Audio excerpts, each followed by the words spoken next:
ఏకంగా 5 ప్రభుత్వ ఉద్యోగాలు సాధించాడు. టీజీటీ, పీజీటీ, జేఎల్, గ్రూప్ 4 తాజాగా ఫలితాలు విడుదలైన జూనియర్ లెక్చరర్ పోస్టు రాజశేఖర్ సొంతమయ్యాయి. గంగాధర బీసీ వెల్ఫేర్ స్కూల్లో ఇంగ్లీష్ టీచర్గా చేస్తున్న కరీంనగర్ వాసి ఇన్ని జాబ్స్ ఎలా క్రాక్ చేయగలిగాడు? అతని ప్రిపరేషన్ ఎలా సాగింది? ఆ డీటెయిల్స్ మా రిపోర్టర్ శ్రీనివాస్ అందిస్తారు.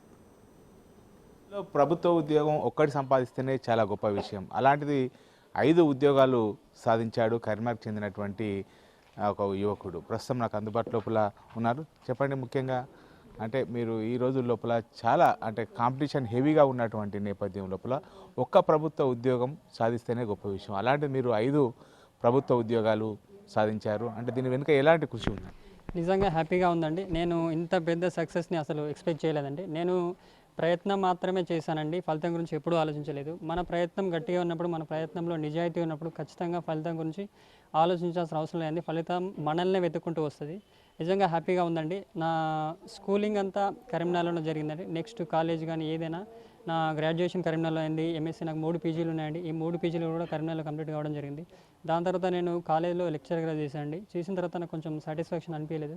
దీనికంటే బెటర్గా ఇంకా బెస్ట్ కావాలని చెప్పి నేను చేస్తున్న జాబ్ని వదిలేసాను సార్.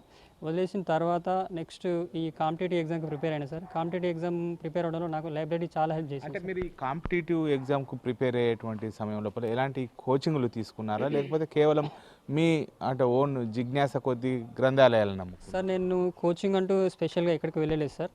నెక్స్ట్ నేను నా సొంతగా ప్రిపేర్ అయినా సార్. నేను ఏదున్నా కూడా నా సొంతగా నోట్స్ ప్రిపేర్ చేసుకున్నాను. ఎట్ ద సేమ్ టైం లైబ్రరీకి వెళ్ళిన తర్వాత లైబ్రరీలో ఉన్న బుక్స్ కానీ, ఈ అకాడమిక్స్ బుక్స్ కానీ, కాంపిటేటివ్ బుక్స్ కానీ నాకు చాలా హెల్ప్ అయినాయి సార్.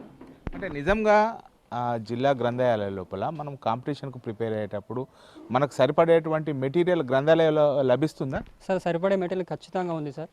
ఇప్పుడున్న టెక్నాలజీ ప్రకారం అయితే అక్కడ సిస్టమ్స్ కూడా ఉన్నాయి సార్. నెక్స్ట్ ఏదైనా బుక్ అవైలబుల్ కావాలి అంటే ఖచ్చితంగా మన డిమాండ్ మేరకు 1-2 డేస్లో ఖచ్చితంగా ఇస్తారు సార్. నాకు చాలా హెల్ప్ అయింది సార్ అది. ఇప్పుడు మీరు సాధించినటువంటి ఉద్యోగాల లోపల అంటే మీకు ఏ ఉద్యోగాలు సాధించారు, మీకు అంటే దేని వైపు మొగ్గు చూపుతున్నారు? సార్ అది నా స్ట్రగుల్ 2017లో స్టార్ట్ అయింది సార్. నేను 17 నుంచి 21 దాకా కాంట్రాక్ట్ లెక్చరర్గా చేశాను సార్. దాని తర్వాత ఈ కాంపిటేటివ్ ఫీల్డ్ ఎంచుకున్నాను సార్.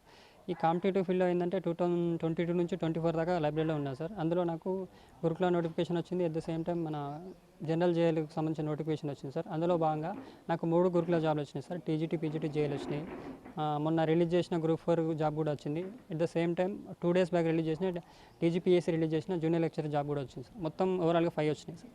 అంటే దేని వైపు మీరు మొగ్గు చూపు? సార్ ప్రస్తుతం నేను గురుకులాలో చేస్తున్నాను సార్. బీసీ వెల్ఫేర్లో చేస్తున్నాను. ఇప్పుడు నేను ఈ గెజిటెడ్ జాబ్ అయినా టీజీపీఎస్సీ జనరల్ జైలు చేస్తాను సార్. జనరల్ జైలుగా చేద్దామని. జైలు వైపు? అవును సార్, అవును. ఇప్పుడు ఈ రోజు లోపల అసలు అంటే చాలామంది యువత కూడా ఉద్యోగాలు లభించడం లేదు అని చెప్పి చాలా నిరుత్సాహానికి లోనవుతున్నటువంటి నేపథ్యం లోపల మీరు ఏకంగా 5 ఉద్యోగాలు సాధించారు కదా.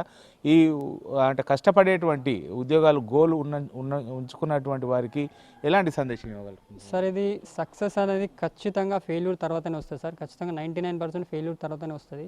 మనం ఫెయిల్ అవుతున్నామంటే సక్సెస్కి దగ్గరలో ఉన్నట్టే సార్. ఖచ్చితంగా భయపడవద్దు. ప్రతి ఫెయిల్యూర్ని ఒక స్టెప్పింగ్ స్టోన్ లాగా చేసుకొని సక్సెస్ వైపు వెళ్ళాలి సార్. నాకు కూడా చాలా ఫెయిల్యూర్స్ వచ్చినాయి సార్. నేను దగ్గర ఒక 20 కాంపిటేటివ్ ఎగ్జామ్స్ రాసిన సార్. చాలా వరకు ఫెయిల్యూర్స్ ఫేస్ చేసిన. దాని తర్వాత రాసిన నెక్స్ట్ 5 ఖచ్చితంగా నాకు సక్సెస్ వచ్చింది సార్. 5కి 100/100 వచ్చేసినాయి సార్. అంటే కష్టపడి చదివితే ఖచ్చితంగా ఉద్యోగాన్ని సాధించవచ్చు అని చెప్తారు సార్. ఖచ్చితంగా మనం నిజాయితీతో కష్టపడితే మాత్రం ఫలితం ఖచ్చితంగా ఉంటుంది సార్. ఇది మొత్తానికైతే ఈ రోజు లోపల ఒక ఉద్యోగం సాధించడమే చాలా గొప్ప విషయం. అలాంటిది 5 ప్రభుత్వ ఉద్యోగాలు సాధించడం అంటే ఆషామాషి ముచ్చట కాదు. దీని వెనుక ఎంతో కష్టం ఉన్నది. చాలా ప్రిపేర్ అవుతున్నాము. అంటే మొత్తానికైతే ప్రీవియస్ పేపర్లు ఎంచుకొని చాలా గోల్ ఎంచుకున్నట్టు ప్రిపేర్ అయితే ఎలాంటి ఉద్యోగం అనేది సాధించవచ్చు అని చెప్పి రాజశేఖర్ రావు చెప్తున్నటువంటి పరిస్థితి కనబడుతుంది. కెమెరా పర్సన్ అంజితో శ్రీనివాస్, బిగ్ టీవీ, కరీంనగర్.